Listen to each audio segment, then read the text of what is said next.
1756 খ্রিস্টাব্দের 10ই এপ্রিল সিরাজউদ্দৌলা বাংলা ও বিহারের সিংহাসনে অধিরূঢ় হইলেন।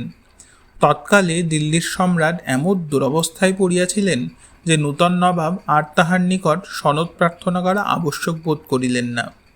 তিনি রাজ্যাধিকার প্রাপ্ত হইয়া প্রথমত আপন পিতৃব্য পত্নীর সমুদায় সম্পত্তি হরণ করিবার নিমিত্ত সৈন্য প্রেরণ করেন। তাহার পিতৃব্য নিবাইশ মোহাম্মদ 16 বৎসর ঢাকা রাজত্ব করিয়া অপরিমিত অর্থ সঞ্চয় করিয়াছিলেন। পরে তিনি লোকান্তর প্রাপ্ত হইলে তাহার পত্নী তদীয় সমস্ত ধনের উত্তরাধিকারিণী হয়েন। ওই বিধবা নারী আপন সম্পত্তি রক্ষার নিমিত্ত যে সৈন্য রাখিয়াছিলেন তাহারা কার্যকালে পলায়ন করিল।